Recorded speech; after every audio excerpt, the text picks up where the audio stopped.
नमस्कार, मैं गुप्तेश्वर पांडे, डीजीपी बिहार। आज एक विशेष कारण से मैं लाइव आया हूँ।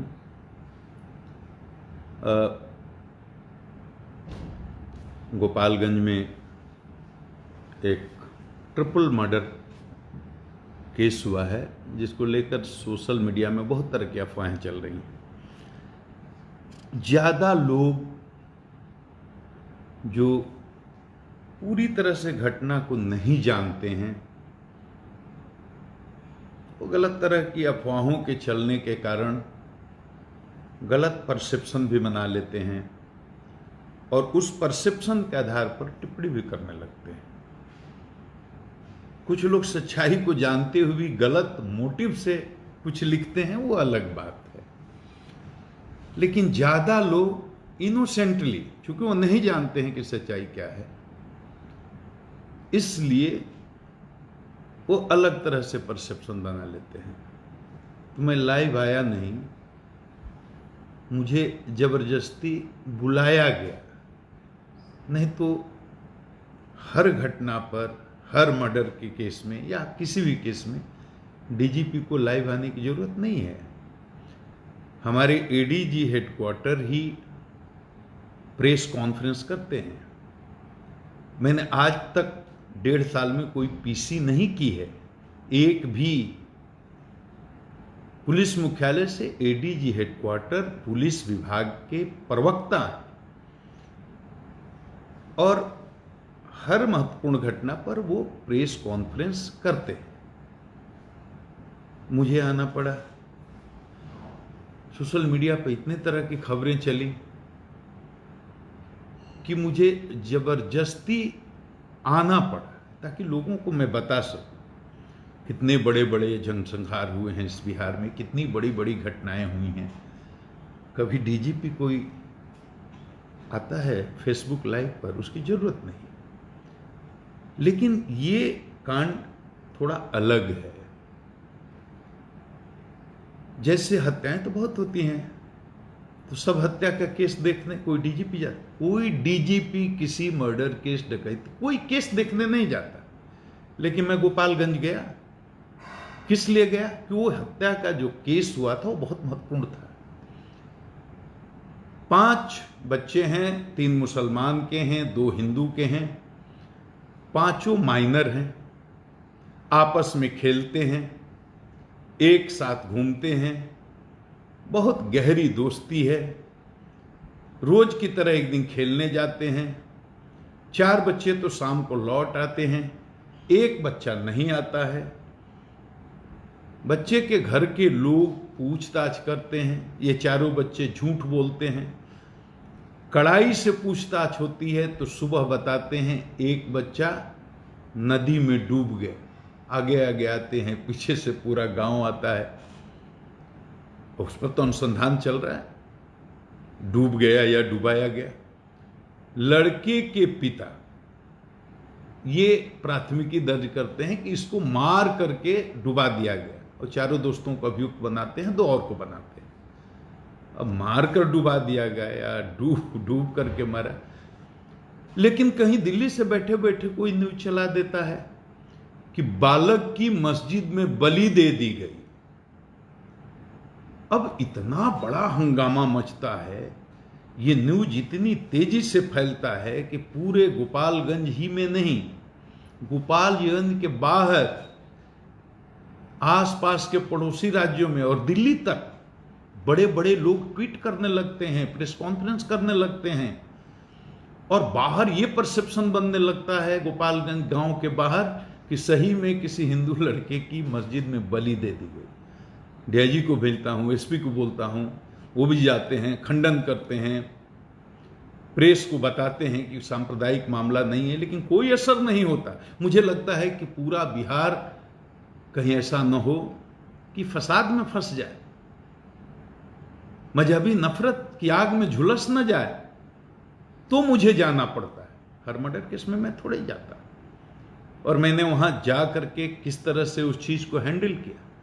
अगर मैं नहीं जाता और पूरे बिहार में ये आग लग जाती तो आज क्या हालत होती, इसका अंदाजा आप लगा सकते हैं। तो ऐसे विशेष मामलों पर मैं कोशिश करता हूं कि जनता को सच्चाई रख सकूं। अब ये बताइए कि मैं जो गोपालगंज के बारे में बताना जा रहा हूं, उसको पहले से अगर पूर्वाग्रह बना करके आप बैठे हैं किसी पक्ष या विपक्ष में, और आप ईमानदारी से निष्पक्षता के साथ मेरी बात नहीं सुनेंगे तो मेरी बात समझ में नहीं आएगी। और सबका अपना परसेप्शन है, अपना बिलीफ सिस्टम है, अपना एटीट्यूड है, अपना इंटेंशन है, अपना मोटिव है, उसी हिसाब से आप चीज़ों को जज करते हैं। उसमें आपका social background, family background, academic background, political background, cultural background, बहुत सारे बैकग्राउंड है, religious background, variety of factors, बहुत सारे कारण हैं जिससे आपका बिलीफ सिस्टम बनता है, परसेप्शन बनता है। तो आपका मोटिव पहले से अगर कुछ उल्टा होगा, या इसको अगर आप जात के चश्मे से देखेंगे, दल के चश्मे से देखेंगे, मजहब के चश्मे से देखेंगे, तो आप सच्चाई तक नहीं पहुंच सकेंगे। इसलिए मेरी प्रार्थना है, हाथ जोड़ करके मैं आप लोगों से सबसे निवेदन करता हूं जो हमको सुन रहे हैं, एकदम निष्पक्ष भाव से, मन को एकदम साफ रख करके खुले दिमाग से मेरी बात को सुनिए। क्योंकि मैं जो भी बोल रहा हूं डॉक्यूमेंट पर आधारित, तथ्य पर आधारित, तथ्य बोल रहा हूं, फैक्ट बोल रहा हूं, सच्चाई बोल रहा हूं।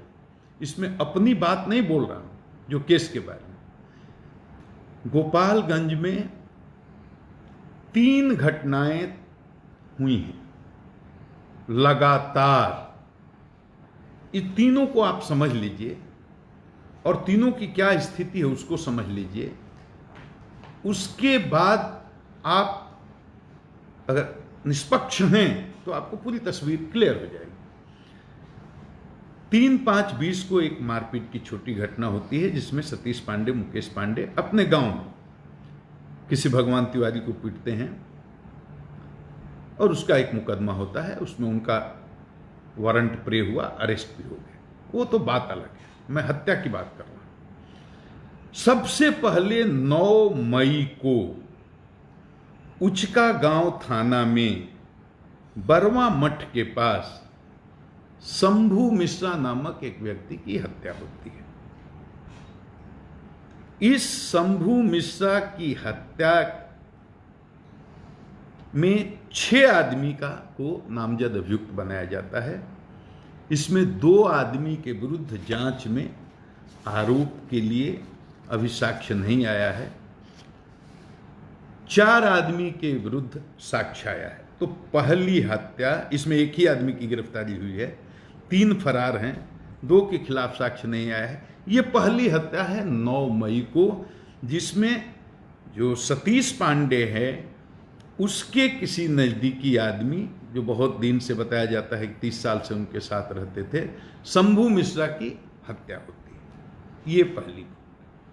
उसके बाद ये बहुचर्चित कांड, ट्रिपल हत्याकांड की घटना होती है 24 मई को। ये हथुआ थाना में होती है। इसमें अपराधी आते हैं। अब घटना कैसे होती थी? अपराधी आते हैं। अपराधी का लक्ष्य क्या है? टारगेट कौन है? जयप्रकाश चौधरी। उनको मारने के लिए आते हैं। उतर के उसके बारे में पूछते हैं। जयप्रकाश चौधरी जी के पिताजी महेश चौधरी भी वहाँ हैं, उनकी माँ संकेतिया देवी भी वहाँ हैं, उनके भाई शांतनु चौधरी जी कुछ छत पर हैं। जैसे उन लोगों को पता चलता है कि ये लोग अपराधी हैं और जयप्रकाश चौधरी को मारने के लिए आए हैं, तो डंडे से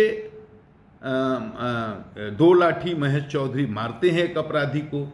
संकेतिया देवी अपने बचाव में ईंटा फेंकती हैं और ऊपर से शांतनु चौधरी अपने भाई के जीवन की रक्षा के लिए गाली देते हुए बोलते हैं मैं तुरंत उतरता हूं। ये तीनों लोग को ये अपराधी गोली मार देते हैं। गोली जयप्रकाश चौधरी को भी लगती है, वो आज भी हॉस्पिटल में है। मुझे ये भी नहीं पता था कि पीएमसीएच में है, आज हमको पता चला। तो 3 व्यक्तियों की ये मृत्यु होती है। एक मोटरसाइकिल वहां से बरामद होती है। अब ये 24 तारीख को शाम को घटना होती है, बयान आता है, 25 को इसका सुबह में FIR होता है। इसमें 4 आदमी को अभियुक्त बनाया जाता है। ध्यान से सुनिएगा। वादी हैं इसके जयप्रकाश चौधरी जी, जो 4 आदमी को प्राथमिकी का नामजद अभियुक्त बनाते हैं। पहला सतीश पांडे, दूसरा मुकेश पांडे, तीसरा बटेश्वर पांडे। 3 आदमी को ये गोली मारने के प्रत्यक्षदर्शी, मतलब ये जो गवाह जिसको कह सकते हैं, वो कहते हैं ये 3 आदमी ने गोली मारी। एक अन्य पप्पू पांडे के बारे, जो माननीय वहां के विधायक हैं, इनका कहना है कि 4 दिन पहले इन्होंने हमको धमकी दी थी, तो इसमें इनकी साजिश हो सकती है। मैं एकदम टेक्निकल लीगल पॉइंट आपको डिस्कस कर रहा हूं। मैं समझ रहा हूं आप जो सुन रहे हैं उसमें वकील भी होंगे, विद्वान भी होंगे, पुलिस के भी लोग होंगे, हमसे ज़्यादा पढ़े लिखे और समझदार लोग भी होंगे। आप देखिए, वादी ये नहीं कहता कि गोली मारने में यहाँ पप्पू पांडे भी थे।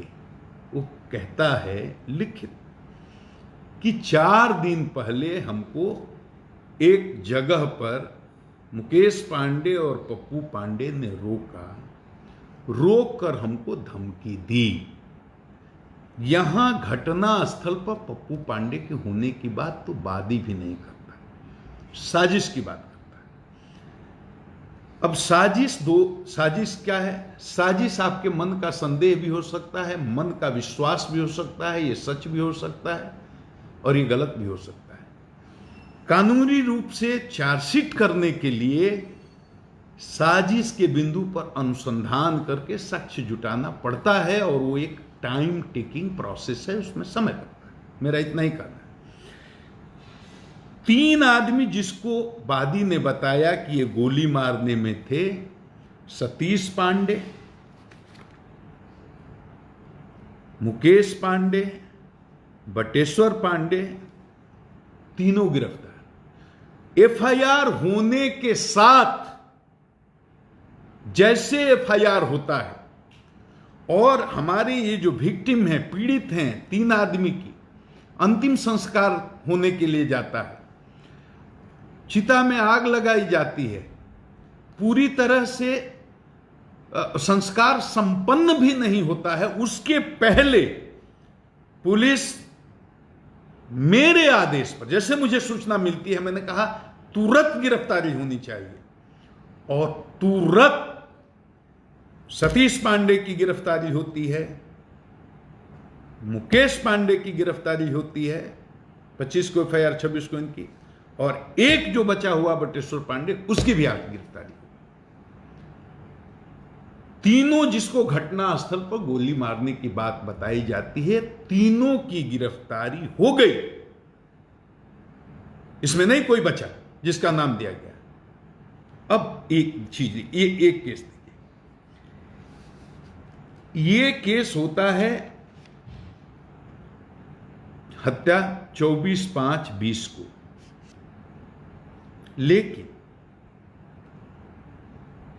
उसके तुरंत बाद, ये घटना के बाद पुलिस FIR करती है, सतीश पांडे, मुकेश पांडे की गिरफ्तारी करती है, बटेश्वर पांडे की गिरफ्तारी हो गई, SIT बनाई जाती है DIG के नेतृत्व में, पूरा STF की टीम भेजी जाती है, CID की टीम भेजी गई है, यूपी पुलिस के साथ हम लोग लाइजनिंग करते हैं और लगातार उसके संपर्क में आकर के सारे गिरोहों के बारे में जो यूपी के साइड में छुपे हुए हैं उनके बारे में जानकारी प्राप्त करते हैं।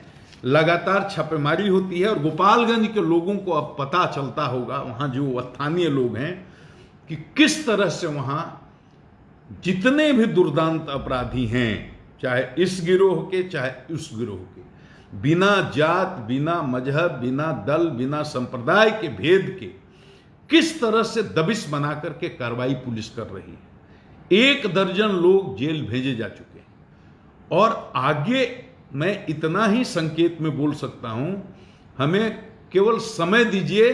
गोपालगंज की तारीख में, उसके इतिहास में, ये जो पुलिस एक्शन हो रहा है उसको गोपालगंज की जनता हमेशा याद रखेगी। किसी को नहीं छोड़ूंगा, चाहे इस जात का, उस जात का, इस दल का, उस दल का, इस मजहब का, उस मजहब का। जो अपराधी है उसको नहीं छोड़े, किसी भी कीमत पर नहीं छोड़े। लेकिन ये 25 को घटना, 24 को घटना होती है, 25 को लाश जलती है, 26 को फिर एक हत्या हो जाती है। वो होती है मुन्ना तिवारी की हत्या हथुआ थाना में, रेपुरा गांव में। और इसमें 4 आदमी को अभियुक्त बनाया गया है।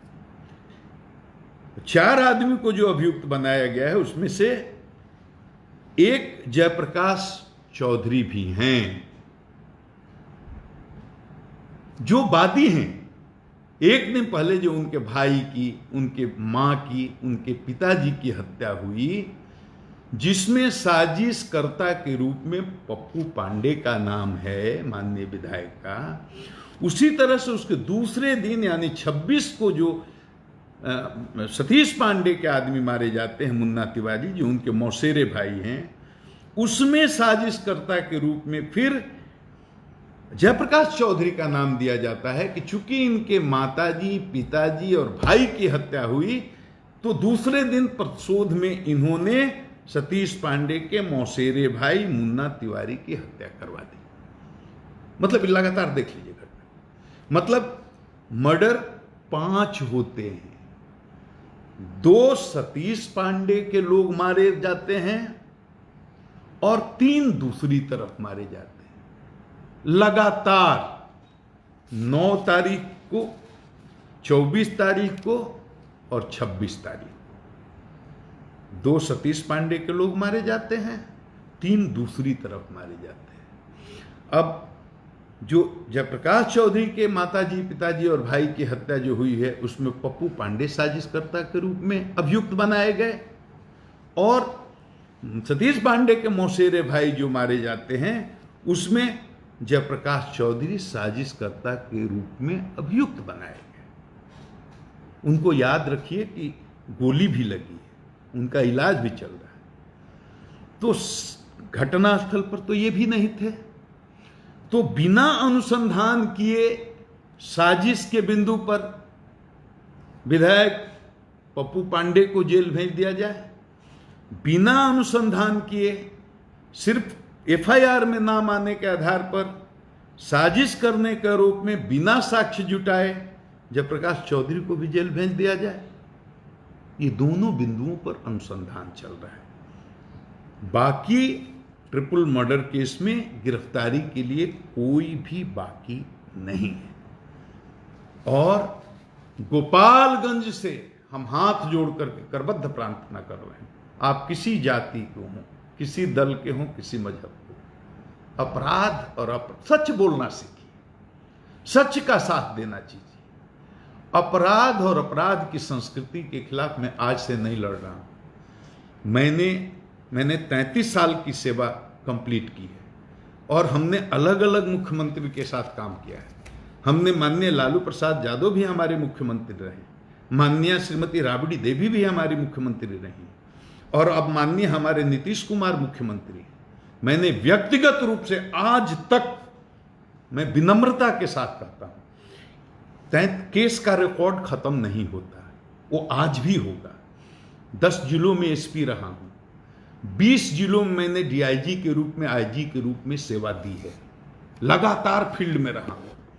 और मैं यही कहूंगा कि एक भी कोई केस का उदाहरण आप निकाल लीजिए जिसमें हमने किसी दोषी को, गुंडा को, कातिल को, अपहरणकर्ता को, अपराधी को, संगठन का, गुंडों का गिरोह चलाने वाले को छोड़ दिया हो, या एक भी उदाहरण दीजिए जिसमें किसी निर्दोष को मैंने जानबूझ करके जातिगत भावना से या दलगत भावना से किसी को फंसा दिया।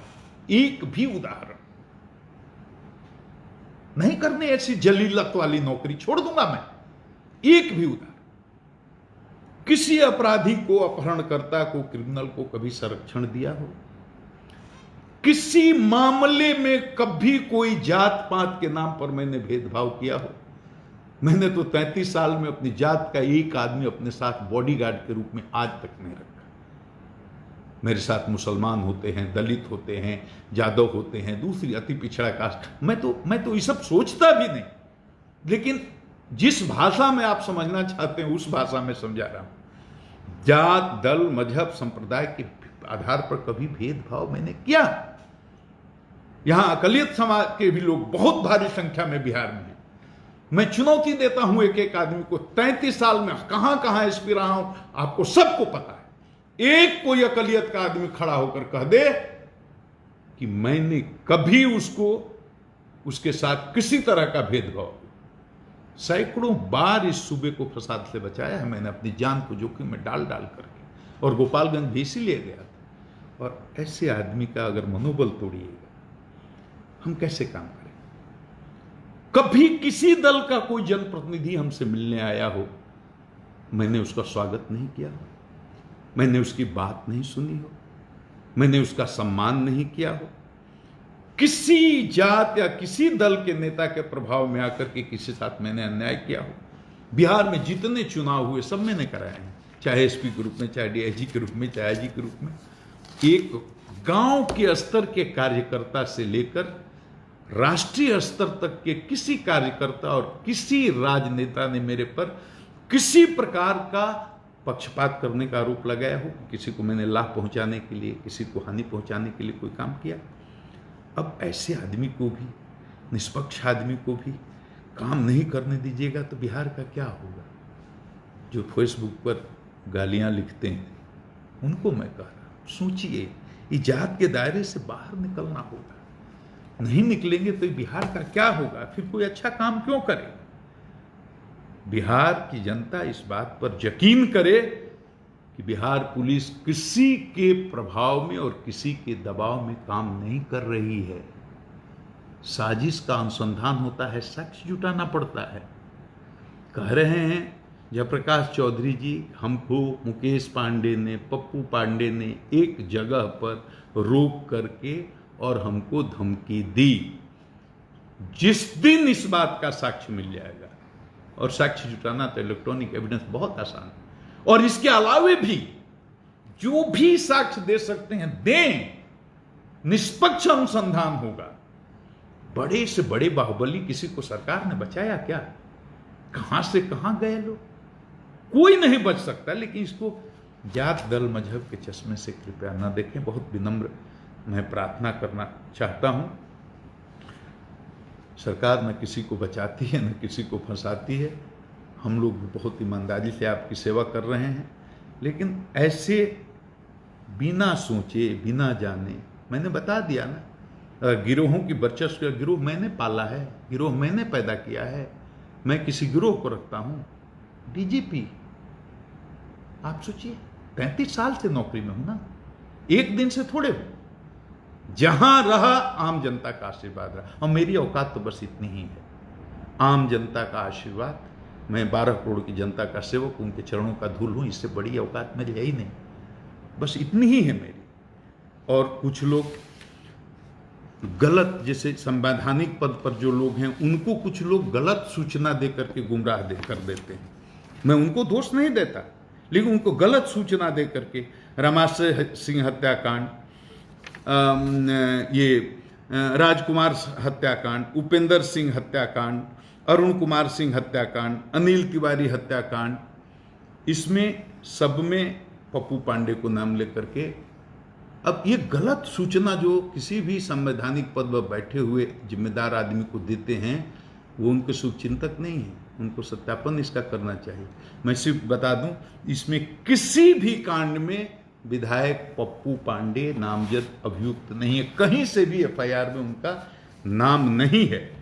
तो ऐसे कांडों के बारे में, और जो सतीश पांडे की बात कर रहे हैं, तो सतीश पांडे का मैंने आपराधिक इतिहास मंगाया।